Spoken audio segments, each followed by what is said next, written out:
Bonjour à tous, bienvenue sur New York Giants FR. Nous avions gagné un match. Eh bien, retour aux bonnes vieilles habitudes. Défaite contre les Eagles, 22-21. Moi, c'est Plax et je suis avec Thiergo. Comment vas-tu, mon cher Thiergo ?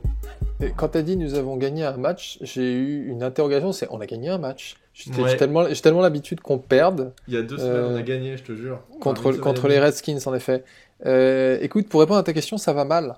Ça va très mal. C'est surtout quand on a vécu cette terrible défaite en direct. C'est difficile de s'en remettre. Alors, première chose, on n'a pas battu les Redskins, on a battu la football team. Ne fais pas Ouais. d'erreur, s'il te plaît. Et alors, ça va mal parce que tu as regardé le match en direct et que du coup, on a mené très longtemps, on aurait dû gagner ce match et ça s'est, comme d'habitude avec les Eagles, mal fini. De toute façon, il fallait que ça finisse mal. La question n'était pas est-ce qu'on va perdre ou gagner. La question c'était qu'on allait perdre, mais c'était comment on allait perdre. C'était ça la vraie question. Et donc voilà, tu vas nous raconter un petit peu. Moi, j'ai dormi tranquillement pendant ce match. Je me suis dit, franchement, se lever en pleine nuit pour mater les Eagles, j'ai donné. Je me dis, ça vaut plus le coup. Oui, bah écoute, le secret c'est de pas se coucher non plus, mais après c'est sûr que c'est pas notre métier, donc on a aussi d'autres métiers qu'il faut faire le reste de la journée. Moi, je travaillais pas le vendredi, donc c'est pour ça que j'ai pu me permettre ce petit plaisir de D'accord. regarder les Giants perdre une énième fois. Alors C'est dommage, c'est passé tellement proche en plus. c'est ça, ce qui en fait, ce Si tu peux faire un petit résumé global du match pour ceux qui ne l'auraient pas regardé, pour qu'ils se rendent compte un peu de la débâcle que ça a pu être. Juste un déroulé global. Alors, Puisqu'à la mi-temps, on est mené 7-10, je crois, si je dis pas de bêtises, donc c'est serré. Ouais, à la mi-temps c'est serré, surtout que le kicker des Eagles a loupé un field goal qui était, enfin je crois que c'était de moins de 30 yards. Ouais. Alors, bon, les Eagles sont marqués sur leur premier drive avec un running touchdown de comment il s'appelle, de Carson Wentz, hein, ils étaient à la goal line. Bon, à la limite qu'on lâche un touchdown sur le premier drive, on a un peu l'habitude. Donc jusque-là, pas trop de problème. Mais on a surtout vu, en fait, sur le premier drive offensif des Giants, deux personnes qu'on voit pas assez souvent, ou alors qu'on voit pas pour les bonnes raisons, à savoir Evan Engram, qui nous a fait quand même une belle petite action, et ça s'est surtout conclu par un touchdown de 39 yards de Golden Tate, qui a arraché le ballon des mains du DB, parce que le DB était quand même en couverture assez serrée sur Golden Tate. Et, Ce qui veut dire que la balle était bien lancée aussi. Du coup. Ouais, ou alors est-ce que il avait pris assez de marge de manœuvre, notre petit Daniel Jones? Bon, ça c'est toujours un débat. Bon, là en l'occurrence, c'était bien lancé, bien attrapé, on marque. Il s'est passé pas grand-chose pendant le second quart-temps avec pas mal d'échanges de punt, un field goal des Eagles, et puis on se retrouve. Il y a quand même une interception de Bradbury, hein, si je dis pas de bêtises, en deuxième quart-temps, qui empêche Ouais, les Eagles de marquer. oui, Je crois. j'y venais. C'était, bah oui, ouais, c'est ça, plein milieu du carton, Bradbury qui nous fait une superbe interception dans l'end zone, qui réussit à garder les pieds à l'intérieur, et il y avait aussi, moi je trouvais sur cette action une bonne pression de notre ligne, qui pourtant, en fait, moi j'ai été un peu déçu par nos edge rushers qui n'ont pas su profiter de la grande faiblesse de cette ligne offensive. Il y avait comment il s'appelle ? J'ai oublié le nom du left tackle des Eagles qui était pas bien du tout. Le gars, tu sentais qu'il était au bout de sa vie. Et puis côté droit, je crois que c'est un ancien joueur de rugby qui défendait le côté droit. Enfin, il y avait vraiment de la place pour que les rushers des Giants fassent peur à Carson Wentz, et ils n'ont pas su en profiter. Non, mais après, la difficulté, c'est qu'ils ont mis beaucoup de pression. Ça, par contre, dans les stats, ça s'est avéré. En tout cas, les Giants ont mis beaucoup plus de pression sur le QB que les Eagles en ont mis à Daniel Jones. Le problème, c'est que Wentz est très mobile et qu'il arrive toujours à se dépatouiller pour envoyer la balle. D'ailleurs, à un moment, il fait intentional grounding sur un jeu où il se fait quasiment saquer, il lance la balle dehors, donc là, il perd des yards. Mais voilà, si tu avais un QB moins mobile, il y aurait eu plus de sacs. Voilà, bon, ça se joue maintenant, c'est la NFL actuelle, il faut compter Exactement, sur les QB. D'ailleurs, Daniel Jones, beaucoup de sacs auraient pu être pris et c'est grâce à lui qu'on les évite aussi. Bref, je te laisse continuer. Ouais, donc voilà, donc on termine avec 3 points d'écart à la mi-temps. On a eu un troisième quart-temps qui où il y a eu, où on a pu reprendre un peu l'avantage avec un touchdown de Wayne Gallman. Sachant que, attends, j'essaie. Ouais, en fait, sur cette action, ce qui nous a sauvé un peu, c'est une passe incomplète sur Evan Engram, où Evan Engram a été complètement victime d'une defensive pass interference, qui nous amène à 1 yard de la goal line et Gallman marque excuse-moi, Gallman marque le touchdown. Et d'ailleurs, sur Gallman, ce qu'on peut dire, c'est qu'il a eu une très bonne deuxième mi-temps, je trouve, et particulièrement quatrième quart-temps. Il s'est bien battu, ouais. Il court fort, et tu vois que le mec il a envie de jouer en fait, et il s'arrête pas, il défonce les mecs. Alors il a joué parce que il y a une petite blessure à la cheville a priori de Devonta Freeman, mais comme tu dis, effectivement, tu vois que le mec il a envie de montrer qu'il est là et il dit faites-moi jouer quoi. Et je pense qu'il a marqué des points sur ce match. Ouais, et puis je pense notamment à une action où Daniel Jones était pareil, il était sous pression et il allait se faire saquer. En fait, il a trouvé Gallman, il lui a fait hop, une petite passe à l'arrache. Et c'est spécial ça, c'est pas la première fois qu'il le fait de l'année. Ouais. Et Gallman a réussi à choper 7 yards. Sur le même drive, il chope 12 yards sur une réception d'une passe. D'ailleurs, c'est sur ce drive-là, c'est sur ce drive où il y a eu ces deux actions-là que Jones a marqué un touchdown avec Sterling Shepard. Sterling Shepard qui revenait de blessure et qui a eu quand même un très bon match, je trouve. Je crois qu'il a fait 6 réceptions, 59 yards, un touchdown. Donc ça fait du bien de retrouver un receveur qui est capable de mener la danse. Ouais, tu sens la diff quand même entre lui et les autres receveurs, clairement. Bah oui, Darius Slayton, c'est pas le même niveau quoi. Voilà, Darius Slayton, il est bon, mais il est encore jeune.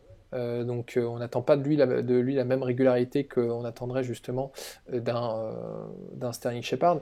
Et surtout que Slayton, j'ai l'impression qu'il est bon s'il est caché derrière un receveur numéro 1. Faut pas que ce soit la principale cible en fait. C'est l'impression que j'ai. C'est que s'il est numéro 2, il va pouvoir se libérer plus facilement et faire des gros matchs. Mais dès qu'il est positionné numéro 1 parce qu'on n'a plus personne, c'est un peu plus compliqué pour lui. Ah ouais, tout à fait. Et donc voilà, donc ça faisait plaisir de revoir l'ami Sterling Shepard. De quoi d'autre on peut parler? Ah, pas aussi. Bah là, après, on arrive. Du coup, là, on est en train de mener. Là, avec tout ce que tu as dit, on mène 21-10. Les Eagles n'ont pas marqué de la deuxième mi-temps. Non, on ne mène pas encore 21-10. T'as annoncé 3 touchdowns, là, non? Attends. Je me reprends un peu dans mon... T'as parlé de Golden Tate en première mi-temps, tu as parlé de la course de Gallman et tu as parlé de la réception de... Ah oui, mais c'est ça, voilà, c'est ça ce que j'ai oublié. C'est la fameuse course de 80 yards de Daniel Jones, qui était en fait sur le TD qui était sur le drive qui s'est terminé par un TD de Gallman. Exact, et donc on est au milieu du troisième quart-temps, et là on est sur Daniel Jones qui a vu un boulevard. Alors j'ai pas très bien compris si c'était vraiment une course designée ou il a vu un boulevard. Je pense que c'est plutôt je pense que tu as l'option sur ces jeux-là. Tu choisis en fait. Si jamais, tu sais, c'est ce qu'il fait, c'est il fait une feinte de remise, mais il a l'option s'il voit que ça s'ouvre pour lui, il garde la balle. S'il voit que ça s'ouvre pour le running back, il la donne au running back. Ouais. Et en fait, ce qui est quand même assez dingue, c'est il est parti et il avait une vitesse incroyable. Apparemment, il était à 21 miles per hour. Alors, 1 mile, c'est 1,6 km, donc je pense que ça fait du 35 km/h. Quasiment aussi rapide que Tyreek Hill, hein, t'as vu? C'est fou. Hein. Ouais, plus rapide que Lamar Jackson. Ouais, exactement. Et c'était pas Kylian Mbappé lors de la Coupe du Monde qui faisait des pointes à 35 km/h? Je sais pas, mais en fait, c'est fou en fait cette vitesse qu'il a. Le mec, tu vois, il fait pas les cuts de Lamar Jackson, il va pas faire des gris-gris, des tac-tac-tac pour t'éliminer 4 mecs. Par contre, s'il a un boulevard pour le rattraper, c'est coton. Et là, personne l'a rattrapé. Et au final, ce que. Cette fameuse course de 80 yards où tu vois, en fait, moi, tu vois le truc et tu fais oh putain, il va l'avoir. Et tu vois Jones qui est en train de regarder derrière lui, qui se dit je vais me faire rattraper par un DB parce je pense qu'il s'attend à pas être aussi rapide qu'un DB. Et là, il a trébuché tout seul comme un grand. Et tu dis oh, c'est tellement dommage, mais heureusement que ça s'est terminé par un touchdown, quoi. Voilà, c'est exactement ce que j'allais dire. Ça s'est terminé par un touchdown, donc au final, c'est pas très grave. C'est quand même une course de 80 yards. Moi, ce que je retiens de ça, c'est pas qu'il soit tombé, c'est que Daniel Jones a fait une course de 80 yards. En fait, on a envie de retenir que le négatif parce que c'est marrant, parce que tout le monde s'est foutu de sa gueule, voilà. Mais au final, combien de QB qui font des courses de 4 yards dans leur carrière? Je crois qu'il n'y en a pas beaucoup. Donc, retenons le positif. Hein. On a tellement une saison pourrie qu'on va quand même. Exactement. Alors, il y avait quand même une stat qui était intéressante par rapport à ça que j'avais relevé. Enfin, je suis pas allé chercher moi-même tout seul la stat pendant la soirée, mais il y a quelqu'un qui disait que cette course, c'était la 4e plus longue course de la part d'un Giants, tout poste confondu, et je parle bien de course et non pas de réception, parce que en réception, c'est Victor Cruz avec sa réception de 99 yards contre les Jets. Et c'est le QB qui a fait la course la plus longue dans l'histoire des Giants. Bah, on n'a pas eu beaucoup de QB mobiles en même temps. Non, oui, c'est sûr. Et tu sais qu'il a déjà gagné plus de yards à la course que Eli Manning dans toute sa carrière. J'ai vu cette stat aussi. Ah ouais, de toute façon, il a gagné plus de yards à la course que toute les squads de running back réunis depuis 3 ans. Donc, mais tu sais que ça c'est pas une spécificité des Giants. Hein. J'ai regardé, il y a beaucoup d'équipes en ce moment où le meilleur running back, le meilleur coureur, c'est le quarterback. Il y en a pas mal. Si tu regardes Arizona, c'est ça. Lequel j'ai vu d'autres. J'ai un peu regardé ce matin tous les matchs qui se sont joués. Et j'ai assez halluciné de ça, de voir qu'en fait il y a beaucoup de quarterbacks qui gagnent énormément de yards à la course, plus que leurs running backs qui ont un peu de mal en ce moment. Ouais, mais Arizona, ils ont Kyler Murray. Je vais pas dire que c'est un running back qui s'est passé parce qu'en fait on l'a fait avec Lamar Jackson et puis c'est pas ça, mais on va dire c'est vraiment un dual threat. Un dual threat QB, donc le gars il est là pour faire des passes, mais il est aussi capable d'accumuler avec ses jambes, tout comme à Lamar Jackson. Hein, Mais ouais, c'est vrai qu'aujourd'hui, tu l'as dit tout à l'heure, on est dans une ère où le QB est beaucoup plus mobile, et voir que Daniel Jones est capable de faire ça, en effet, il faut retenir le positif. Moi, ce que je constate quand même depuis, on est à 7 semaines maintenant, depuis 7 semaines, oui, Daniel Jones fait des erreurs. Mais en fait, il y a aussi énormément de positifs de Daniel Jones. Et bien que Daniel Jones ait des problèmes, le problème de cette équipe, ce n'est pas Daniel Jones. Daniel Jones a des problèmes et on peut travailler sur les problèmes de Daniel Jones. Ces problèmes par exemple, je trouve que déjà, il tient beaucoup mieux le ballon qu'avant. Oui, certes, il a fait un fumble en fin de match, mais là, c'est anecdotique. Hein, tu l'avais dit toi-même, on avait discuté parce que on est en fin de match. Il y a plus de temps mort, il faut faire quelque chose, t'as pas le choix en fait, t'es obligé de tenter le tout pour le tout et ça finit comme ça. Non, et puis sa protection, c'est encore là c'est la faute de Cameron Fleming qui le protège absolument pas, il faut qu'il tente le tout pour le tout, mais globalement il fait beaucoup plus attention au ballon, je pense qu'il a encore des efforts à faire en matière de gestion de poche, mais on voit du progrès. Donc voilà, je pense que... Il fait un bon match dans l'ensemble sur ce match contre les Eagles en plus, hein. Des belles passes. On n'a pas fini de parler du match, mais parlons-en de belles passes. Finissons le déroulé du match. Exactement, parce que, comme tu dis, on est à 21-10, on est à 6 minutes de la fin, et là, les Eagles reprennent le ballon, et en 3-4 actions, ils ont remonté le terrain super facilement, et ils ont marqué un touchdown avec en plus une petite faute d'un de nos défenseurs. Hein. Je connaissais pas Madre Harper. Je me suis demandé ce qu'il faisait. Qui c'est ce mec? Je sais même pas, moi, c'est quoi? Je sais pas quand est-ce qu'on l'a récupéré. C'est quoi ce truc?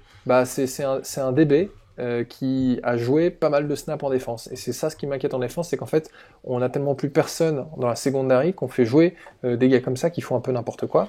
Bon. Alors, il y a pas que lui, hein, sur cette fin de match, on se prend une passe super longue de je sais pas combien de yards. C'est Ryan Lewis, le joueur qu'on a récupéré. En fait, notre gros problème en défense, c'est notre cornerback 2. On n'a pas de cornerback 2, on a un slot corner, ça n'y a pas de problème. Il y a Darnay Holmes qui est blessé malheureusement. Sinon, on a Julian Love qui est aussi qui a sur le coup. En cornerback 1, on a James Bradberry. Prions pour qu'il ne se blesse pas parce que là, ce serait terrible et je ne sais pas comment on ferait. Il n'y aurait vraiment plus aucune solution. Mais en cornerback 2, il n'y a personne. On avait fait jouer Isaac Yiadom en début d'année, ça n'avait pas marché. On avait fait jouer Bradberry, lui c'était au tout premier match, ça n'avait pas marché du tout, on avait vite fait changer. Et on avait fait jouer Ryan Lewis au dernier match, ça avait plutôt correctement marché. Et là, c'était un peu plus compliqué et on perd. On prend cette grosse réception de 59 yards, sur sa tête. Où en plus, il est censé avoir un coussin de sécurité où justement la défense joue en préventif, mais il se prend quand même ce catch au-dessus de la tête. Donc ce poste de cornerback 2, il est extrêmement problématique et on se fait défoncer sur ça. Ouais, mais voilà. Et donc, après, tu vois, justement. On est à 16-21, on se dit ok, c'est pas la mort. Ils avaient tenté la conversion à 2 points pour se mettre justement à 3 points des Giants et égaliser avec un field goal. Ils n'ont pas réussi.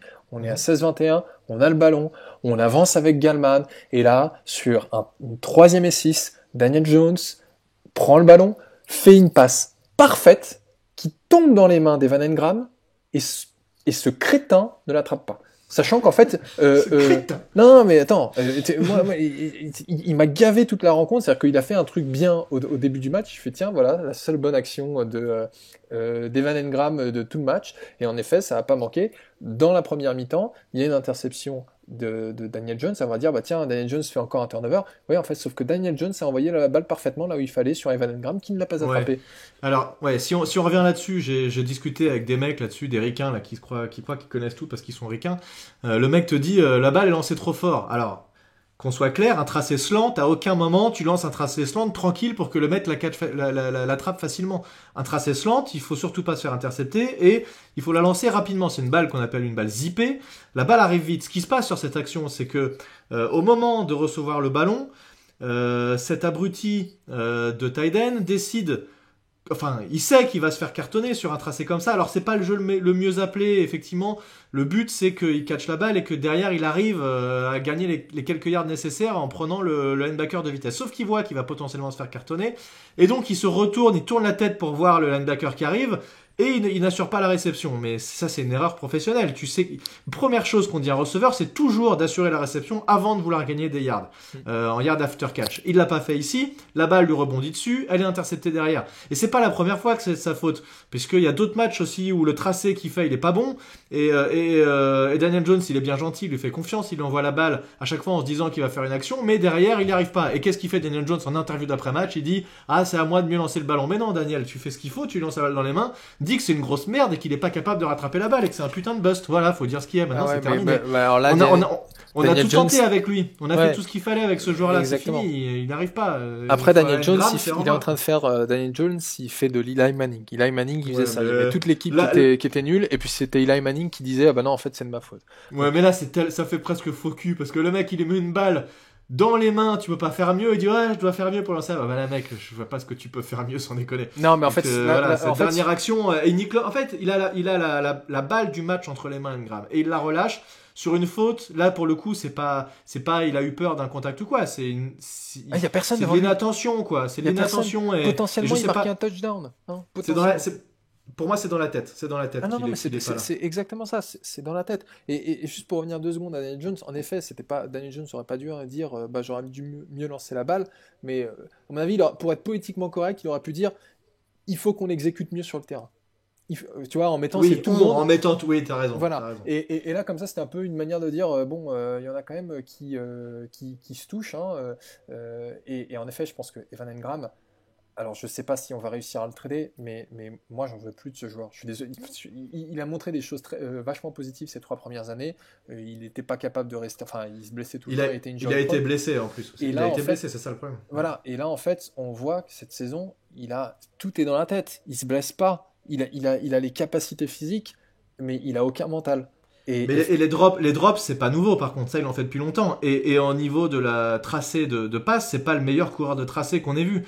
Dès qu'il le met en receveur, il fait rien. Il a besoin d'être en tight end pour avoir des mismatchs contre des joueurs plus lents que lui. Sinon, il n'y arrive pas. Tu le mets contre un corner moyen de NFL, il fait quasiment rien, Evan Engram. Il a besoin de jouer contre des linebackers ou des safety pour y arriver.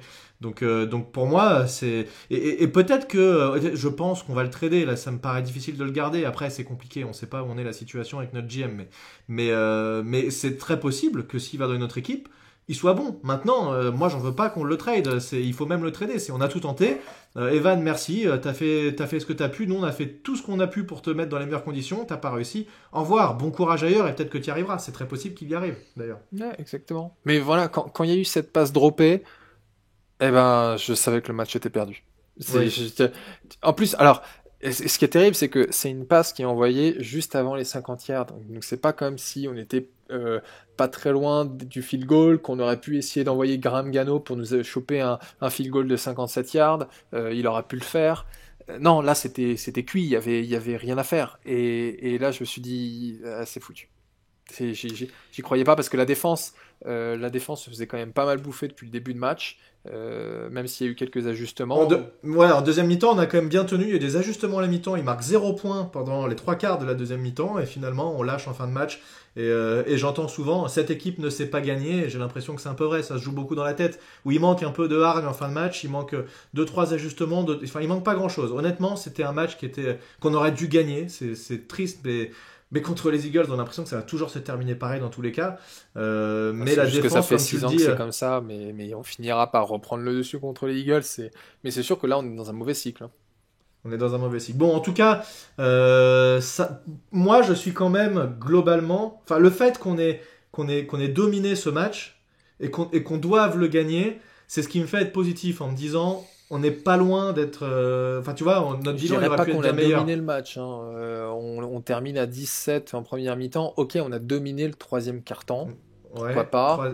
la Et moitié du quatrième la quart-temps. moitié du quatrième quart. Donc on a dominé en fait un tiers du match, à la limite. Mais ouais, il y a du positif, hein. On a parlé de Gallman, on a parlé de Shepard.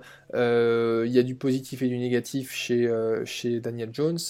Il y a quand même eu un gros loupé en special teams. Je sais pas si tu as vu ça Oui, sur. si, j'ai vu tout à C'est fait. où Ouais. justement en fait Joe Judge sur un force down garde l'attaque et puis en fait au dernier moment il fait revenir l'attaque sur la touche et il envoie la punt team et tu vois qu'en fait les Eagles sont un peu perdus et t'as Corey Ballentine qui est tout seul.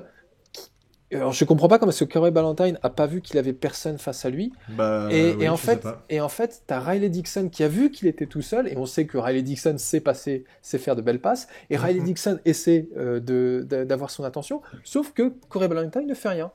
Et tu le Et vois, Riley Dixon, le punter, il le monte du doigt et il lui dit mec, vas-y, retourne-toi, je te lance la balle, on envoie le jeu, je te lance, t'es tout seul, de toute façon personne pourra te rattraper. Donc s'il le fait, c'est touchdown derrière, hein, Et quasiment. ouais, alors, bon, là, c'est là que tu te dis, bon, c'est là les erreurs de jeunesse, où en fait, Ballentine aurait dûu, et encore, Ballentine, il est plus très jeune, enfin, c'est pas qu'il est vieux, mais il a quand même, quoi, 2-3 ans dans la NFL maintenant, donc, C'est sa deuxième année, je crois. mais en fait, il y avait ça, il y a eu encore du loupé.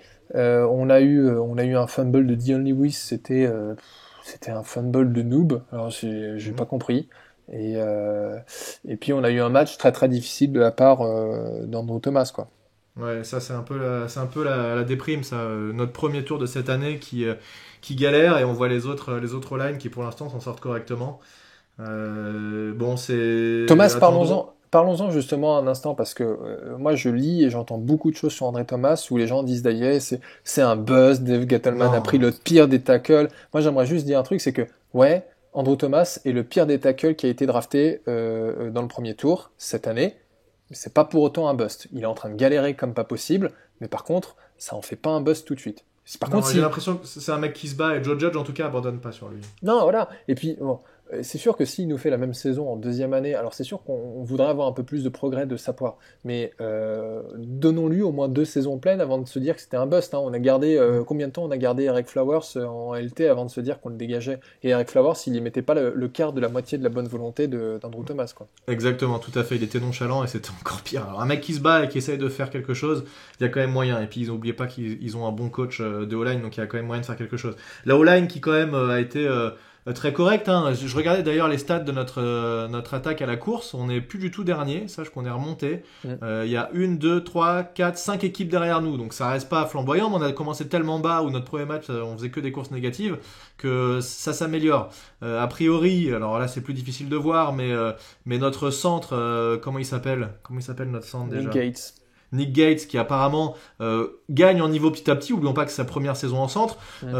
Hernandez, qui a fait un match très correct et qui a des très bonnes stats enfin sur les jeux de course, pardon. En passe, c'est un peu plus compliqué. Mm. Mais bon, tout n'est pas mort. Il y a moyen de faire quelque chose et je pense qu'avec quelques ajustements et peut-être qu'on peut voir perte un peu plus sur le prochain match aussi, Exactement. ça peut donner quelque chose. C'est ce que j'allais dire. C'est là, il est urgent de dégager Cameron Fleming.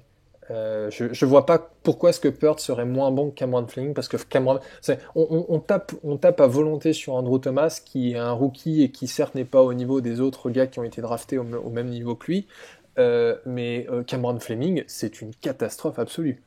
Il me fait penser à je sais pas si tu te rappelles de Marshall Newhouse il y a quelques Oui, années, tout à fait. Ouais. qui était une véritable porte de saloon chez nous. Là, c'est pareil, Cameron Fanning, moi, je m'attendais à quelque chose d'autre de ça. Je m'attendais pas forcément à du grand niveau, mais je m'attendais à un peu plus que ça. Moi, à l'époque, Marshall Newell, c'était vraiment le fond du fond. On n'avait personne, on mettait des gars qu'on récupérait en D1 française pour jouer en NFL. Enfin, c'était compliqué, c'était vraiment la galère. Là, on a quand même, malgré tout, hein, il y a du monde pour remplacer. C'est ça qui est bien aussi, c'est qu'on peut faire tourner et qu'il y a une vraie bataille. En fait, la grosse déprime, je pense, c'est quand tu as une O-line qui est mauvaise ou moyen moins. Et que t'as personne pour remplacer. Tu vois, je pense qu'on n'en est pas là. On a du monde qui est derrière. On a des gars, on a le mieux, on a Peart. Donc, tu vois, on n'est pas en train de se dire, il n'y a pas de solution. Ça, c'est le pire. Quand t'as pas de solution et que tu vas chercher des mecs free agent qui ont été virés par tout le monde, tu te dis, mais ils vont rien m'apporter. Enfin, bon, et là, on n'en est pas là parce qu'on a des jeunes qui sont derrière et on a quand même drafté beaucoup de-line à la dernière draft. Donc, heureusement qu'il y a quand même un peu de gars qui sont là. Donc, voyons ce que vont donner le mieux, voyons ce que Peart va faire et voyons ce que Thomas, comment il va pouvoir progresser parce qu'effectivement, il va falloir qu'il progresse, c'est indéniable. Ouais, mais tu vois, vu comment se déroule notre saison, On s'en fout, tentons des choses. Non, mais c'est bien ça. Mais en fait, alors, j'aime pas trop parler de la draft trop tôt, mais je me dis qu'en fait, à la prochaine intersaison, surtout à la draft, ce serait bien de continuer à renforcer notre line parce que aujourd'hui, il y a des gens qui sont en train de dire ah bah tiens, si les Giants ont le premier pick, faudrait qu'ils prennent Trevor Lawrence, qui apparemment est le prospect de fou depuis Andrew Luck. Ouais, certes, Trevor Lawrence c'est peut-être génial, mais derrière l'O-line qu'on a, il ne fera rien. Donc Non, je suis d'accord avec toi, complètement d'accord avec toi. Ouais. Donc là, en fait, d'ailleurs on le voit, hein, tous nos problèmes, ils commencent avec l'O-line. On a un QB qui n'a pas assez de temps pour trouver un receveur démarqué parce que les receveurs se démarquent pas assez rapidement. Et puis nos running backs ne vont nulle part. Donc tout commence avec l'O-line. Non, mais la O-line, c'est la base de tout. Et en fait, les tranchées, hein, comme on dit souvent en foot américain, c'est tout par de là. Si t'as pas de O-line, tu te fais bouffer, tu peux pas courir, tu peux pas passer, tu peux rien faire. En fait, la O-line, c'est extrêmement important. Tu peux mettre le meilleur QB du monde derrière une O-line moisie. Il va faire des miracles parfois, mais tu n'auras jamais une équipe qui sera stable. Alors qu'avec une grosse O-line, tout peut partir de là. Et si on a le deuxième, troisième choix, au quatrième choix, comme ça se dessine a priori, je suis pas suffisamment à la NCA, mais on parle beaucoup de ce tackle gauche qui apparemment est monstrueux d'Oregon. Je n'ai pas suivi, je vais pas en dire plus que ça, mais apparemment le mec c'est le meilleur depuis 10 ans quoi, à son poste. Donc moi je suis carrément pour prendre un mec, si on me dit que c'est le meilleur depuis 10 ans et que tout le monde est formel pour dire ça, mais aucun doute, prenons-le. Si ça te stabilise ta O-line, ça n'a pas de prix.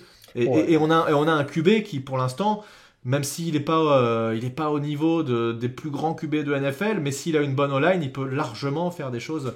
On l'a vu faire des choses très intéressantes. N'oublions pas qu'il a fait des matchs l'an dernier à 4 touchdowns, 0 interception et des super stats. Cette année, c'est un peu plus compliqué, mais parce que l'équipe est aussi en train de se reconstruire. On repart quasiment de zéro et tout ça. Mais voilà, moi je crois en Daniel Jones et n'abandonnons pas tout de suite. Voilà, c'est pas le moment. Enfin, comme tu dis, on va pas résoudre nos problèmes en prenant un QB l'année prochaine. C'est pas ça qui va nous aider.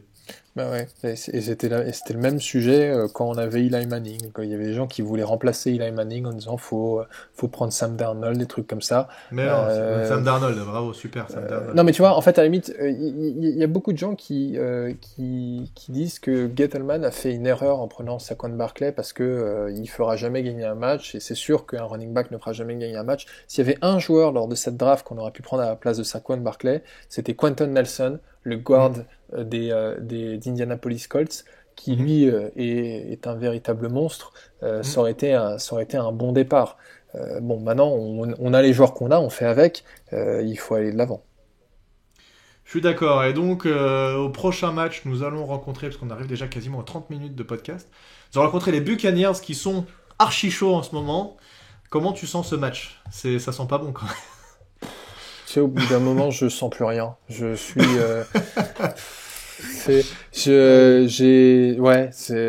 Ça va être une défaite. Hein.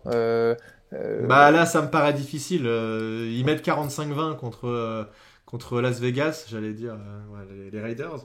Et ils ils sont super bons et ils sont complets surtout. Ils ont une grosse défense, une grosse attaque. Ça va être chaud. Clairement, ça va être chaud. Ouais. Bon, de toute façon, tout ce qu'on peut espérer, c'est que il n'y ait pas de blessure grave de notre côté et qu'on arrive à marquer quelques points. Mais je vais pas espérer plus. J'aimerais bien qu'on voit un peu plus Spurt en RT en me disant, alors c'est peut-être pas le meilleur challenge, mais parce que ça va risquer d'être un peu difficile contre ce front seven des Buccaneers. Mais j'en ai marre de voir Cameron Fleming. Pourquoi pas essayer le mieux aussi. Ouais, exactement. Je pense que c'est l'occasion. C'est peut-être le match où on se dit, allons-y, tentons des trucs. Après, regarde les grosses D-line qu'on a rencontrées, on les a quand même bien tenues. Hein. On a eu les Rams qu'on a bien tenus. À chaque fois, en tout cas, ceux qui avaient un joueur un peu star, on les a bien tenus. Les Rams, on les a tenus. Washington, on les a tenus. Philadelphie aussi. Cox, qui est très bon, on les a tenus aussi. Donc bon, c'est voilà. Voyons ce que ça va donner, mais je pense que effectivement, comme tu dis, si on se blesse pas et qu'on sort de là à peu près indemne, ça me paraît pas mal. Alors juste pour voir rapidement le planning après. Donc le match suivant, c'est Washington qu'on rencontre. Notre deuxième victoire de l'année. Peut-être deuxième victoire de l'année. Alors ils ont écrasé 22-3 ou quelque chose comme ça. Dallas qui était en dessous de tout. Hein. Dallas, ils ont galéré de ouf. J'ai vu Andy Dalton se prendre un taquet, j'ai eu mal pour lui. Hein. Andy Dalton qui est carrément sorti. Est-ce que c'est une grosse blessure qu'il a ou... Je sais pas, mais il s'est pris un énorme coup. Enfin, il a perdu son casque et il s'est pris un casque dans la gueule, quoi. Parce qu'ils ont fait rentrer du coup un QB rookie sorti de je sais même pas où, qui a complètement galéré aussi. Donc le mec il a dû dire mais qu'est-ce que je fous là? Ils se sont fait atomiser à Dallas. Ils sont vraiment en galère. Et en plus le problème qu'il y a à Dallas, c'est que leur vestiaire est en train de complètement craquer. Hein. Il y a des choses qui sont sorties, ça va pas du tout. C'est pas comme tu vois les Giants, on perd, mais les joueurs sont derrière Joe Judge et ils ont envie de gagner. À Dallas, j'ai l'impression que personne n'a envie de rien faire et les Cowboys sont vraiment dans le mal en ce moment. Donc ce sera peut-être malheureusement, je suis en train de regarder, la prochaine fois qu'on les tape, c'est la dernière journée. Le 17, enfin week 17, ça c'est dommage parce que ça aurait été cool de les rencontrer maintenant. Donc prochain match. Tampa Bay, ensuite Washington, ensuite Philadelphie. Donc là, à domicile cette fois-ci, voyons ce qu'on est capable de faire. Ce serait vraiment cool qu'on arrive à les battre enfin. Là, tu vois, sur les 3 prochains matchs, c'est possible, hein, si je dis bien c'est possible, Washington, Philadelphie, de les battre. Ça me paraît pas infaisable. C'est pas infaisable, mais bon, il faut pas oublier que là, on jouait, comme nous l'avait dit Victor, une équipe de Philadelphie qui était extrêmement affaiblie, avec, je crois que la moitié si ce n'est les 3/4 de l'attaque à l'infirmerie. J'imagine que d'ici 3 semaines, ils auront récupéré quand même quelques joueurs. Bon, nous aussi, hein, sauf blessure, hein, je touche du bois, j'espère qu'il y aura pas. Mais on récupère Sterling Shepard, enfin on a récupéré Sterling Shepard. On a moyen. McKinney, on sait pas quand est-ce qu'il revient. Ouais, ça serait cool. Ouais, et puis peut-être qu'on va mettre un peu plus d'autres joueurs en avant en défense. D'ailleurs, il y a une chose dont on n'a pas parlé, c'est Marcus Golden qui a été échangé contre un 6e tour de draft. Aux Cardinals. Mais ça montre bien. Enfin, au final, ça c'est un move assez anecdotique puisque Golden il nous coûtait quoi 4 millions, pas grand chose.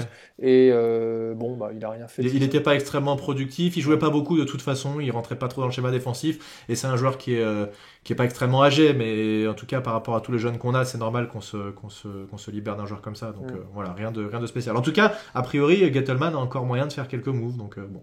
Ouais. Ça, on verra. On va s'arrêter là si tu veux bien, puisqu'on a dépassé la demi-heure de podcast. Est-ce que tu as quelque chose à rajouter avant qu'on clôture ? J'aimerais bien continuer à me lamenter des Giants encore pendant une demi-heure, mais bon. Tu peux, mais tu feras un podcast solo. Je te laisserai le micro. On le mettra sur YouTube si tu veux, mais voilà, tu auras parole libre. Tu sais, c'est comme je crois qu'il y a des trucs. La nuit, tu sais, où des gens lisent des livres, tu sais, en mode complètement déprimé à 4h du mat, quand t'arrives pas à dormir et tout, tu pourras faire un truc comme ça. Le podcast de la déprime, seul, tu parleras devant ton micro. Exactement. D'ailleurs, t'as vu que OBJ s'est blessé pour apparemment tout le reste de la saison, complètement con en plus. Il se fait première passe du match des Browns, interception. Odell qui est trop vénère, il revient, il essaye de blesser le mec qui est intercepté, il fait n'importe quoi, il s'éclate le genou et toute la saison il est out. Ouais, c'est bien du Odell. Et derrière, les Browns déroulent et ils gagnent le match. Comme quoi, quelque part j'ai un peu de peine pour ce gars-là parce que en fait aussi, tu dis ce qui est dingue avec Odell, c'est que c'est quand même un talent incroyable et je pense qu'il aurait pu devenir l'un des meilleurs receveurs de cette ligue si seulement il était un peu plus mature. Et ça, tant qu'il l'aura pas compris, et je pense que malheureusement il le comprendra jamais parce que ça doit faire bien 5 ans qu'on répète ça, et il fera rien de sa carrière. Ouais, malheureusement. Puis ils l'ont prouvé, ils n'ont pas besoin de lui pour gagner les Browns. Donc voilà. Bon, voilà, on s'arrête là. Merci à toi, merci Thiergo. On se retrouve la semaine prochaine pour un nouveau numéro de ce podcast et on vous dit bon match, à plus tout le monde, salut. À la prochaine défaite.